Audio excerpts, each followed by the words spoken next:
आज हम करेंगे वर्कशीट नंबर 32 प्रायिकता। प्रायिकता मतलब प्रोबेबिलिटी इंग्लिश में बोलते हैं। प्रायिकता का मतलब होता है कि किसी भी घटना के होने की और ना होने की कितनी आशंका है। जैसे कोई भी घटना हो सकती है। हमने कहा कि अगर हम स्कूटी चला रहे हैं तो स्कूटी चल भी सकती है और नहीं भी चल सकती। ये दो चीज़ें हो सकती हैं। ठीक है, तो ये है उसकी जैसे बारिश हो रही है तो हम देखते हैं कि बारिश हो भी, बादल हैं काले तो बारिश होने की ज़्यादा प्रोबेबिलिटी रहेगी। अगर बादल नहीं है, सूरज निकल रहा है तो बारिश होने की प्रोबेबिलिटी कम रहेगी। अब यहीं पर हम इन चीज़ों को ना करके हम सिक्कों से और गेंद से और डाइस से हम प्रोबेबिलिटी निकालते हैं मैथ्स में। आपने पहले भी पढ़ा होगा 8th क्लास में प्रायिकता के बारे में। अब यहाँ पर हमने देखा कि एक सिक्का दिया हुआ है। सिक्के में होता है एक हेड और एक टेल। हेड को बोलते हैं चित्त और टेल को बोलते हैं पट। चित्त और पट। जब भी हम किसी भी सिक्के को उछालते हैं तो हमारे पास दो कंडीशंस आ सकती हैं कि या तो टेल आए या फिर क्या आ सकता है, हेड आ सकता है। मतलब एक सिक्के को उछालने पर हमारे पास दो चीज़ें आ सकती हैं, चित्त और पट। तो टोटल हमारे पास कितने परिणाम आ गए? कुल परिणाम आ गए हेड और टेल, दो परिणाम आ गए। अगर मैं ये कहूँ कि सिक्का उछालने पर कितने चांसेस हैं कि हेड आ जाए और कितने चांसेस हैं कि टेल आ जाए। अब हेड कितने हैं हमारे पास? एक ही हेड होगा एक सिक्के में, और टेल भी कितने होंगे? एक कॉइन में एक टेल होगा। ठीक है, तो टोटल दो हमारे पास हैं परिणाम, उनमें से एक हेड है और एक टेल है। तो हम कह सकते हैं कि चित्त आने की प्रायिकता है 1/2 और पट आने की प्रायिकता भी कितनी है? 1/2। प्रायिकता का ये फॉर्मूला होता है घटना के पक्ष में परिणामों की संख्या बटे प्रयोग के परिणामों की कुल संख्या। प्रयोग के परिणाम मतलब हमने जो भी प्रयोग किया है। यहाँ पे हमने सिक्का उछाला, सिक्का उछालने के कुल कितने परिणाम हो सकते हैं, हेड या टेल। अब मैंने कहा कि हेड कितने हो सकते हैं, एक हेड होगा, तो टोटल हमारे हेड की प्रायिकता कितनी आ जाएगी? 1/2। इसी तरह से टेल की आ जाएगी 1/2।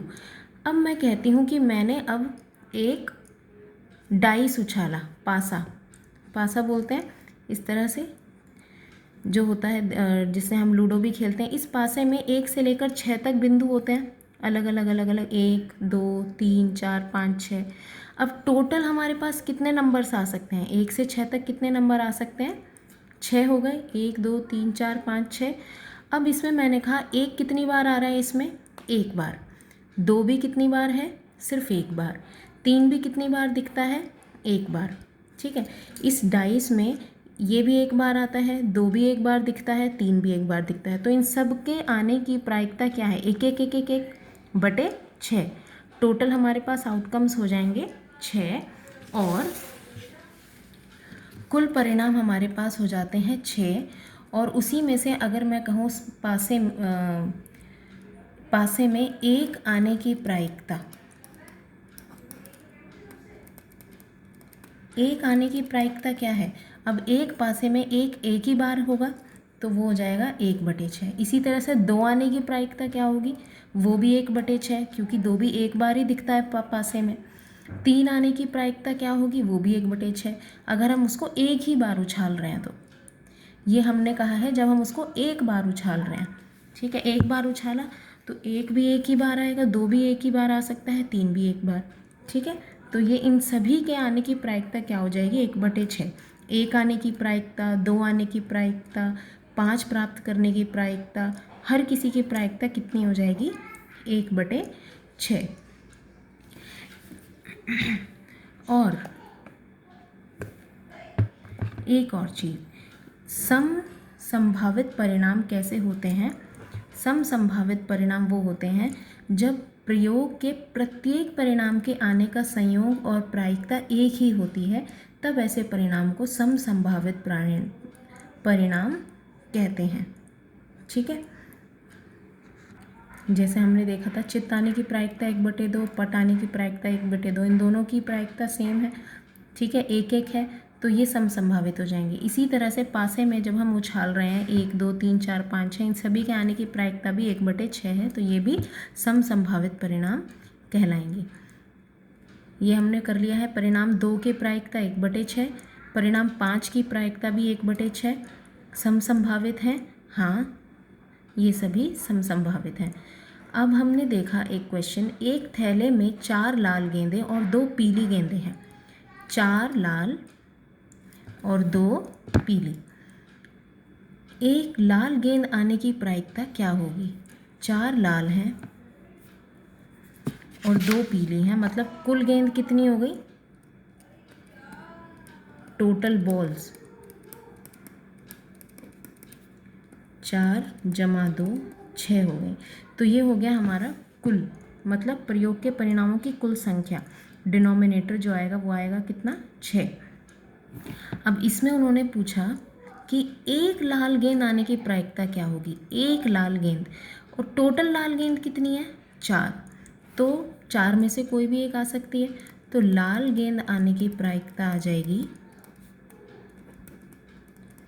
लाल गेंद की प्रायिकता, कुल कितनी गेंदें हैं? 6, और लाल गेंद कितनी है? 4, तो 4/6 इसकी प्रायिकता हो जाएगी। इसको कैंसिल करेंगे, आंसर आ गया 2/3। इसी तरह से पीली गेंद आने की प्रायिकता, कुल पीली गेंद कितनी है?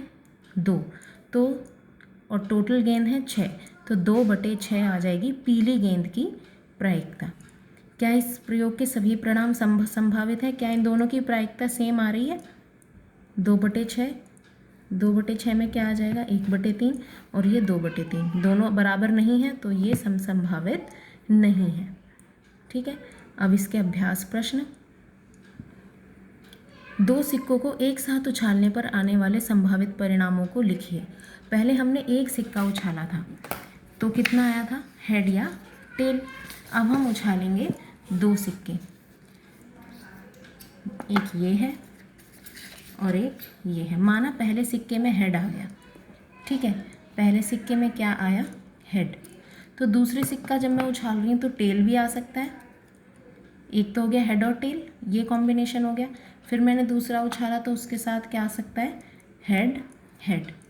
ये 2 परिणाम हो गए। अगर पहले में हेड आ रहा है तो दूसरे में टेल भी आ सकता है और हेड भी आ सकता है। अब मैंने दूसरा उछाला तो इसमें आ गया टेल। अब इस टेल के साथ टेल भी आ सकता है और हेड भी आ सकता है। तो ये 4 परिणाम होंगे अगर हम 2 सिक्के उछाल रहे हैं। इसके अलावा और कोई परिणाम नहीं हो सकता। Head tail, head head, tail tail, tail head. इस तरह कैसे लिखेंगे? पहले एच लिखो, एच के साथ टी भी आएगा और एच भी आएगा। फिर टी लिखो, टी के साथ टी भी आएगा और एच भी आएगा, जहाँ पर टी टेल है और एच हेड है। तो ये हमारे 4 परिणाम हो जाएंगे 2 सिक्कों को उछालने पर। H T, H H, T T और टी एच। अब दूसरा प्रश्न है, 10 पृथक पर्चियों पर 1 से 10 तक संख्याएं लिखी हुई हैं। बक्से में पर्चियों को अच्छी तरह से मिलाकर उसमें एक पर्ची निकाली जाती है। हमारे पास 10 पर्चियां हैं जिसमें 1 से 10 तक गिनती लिखी हुई है। अब उसमें से हमने रैंडमली एक पर्ची निकालनी। तो पहले सबसे पहले देखो कि कुल परिणाम कितने हो सकते हैं। कुल परिणामों की संख्या, कुल तो कितने होंगे? जितने हमारे पास टोटल थे 10, टोटल 10 हैं। अब इसमें से संख्या 5 होने की प्रायिकता क्या होगा कि 5 निकल आए। 5 कितने हैं 1 से 10 में? एक ही है 5, तो उसकी प्रायिकता कितना हो जाएगी? 5 आने की प्रायिकता हो जाएगी 1/10। 6 से बड़ी एक संख्या प्राप्त होने की क्या प्रायिकता होगी? 6 से बड़ी संख्या होनी चाहिए। अब 6 से बड़ी, 6 भी नहीं हो तो 6 से बड़ी संख्याएं हो सकती है 7, 8, 9 और 10। कुल 4 संख्याएं हो सकती हैं। तो यहाँ पर संभावित परिणाम हो जाएंगे, संभावित परिणाम कितने हो जाएंगे?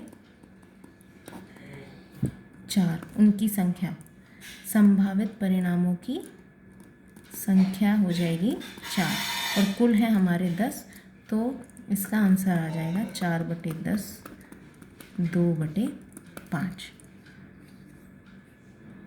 ये हो गई हमारी वर्कशीट नंबर 32।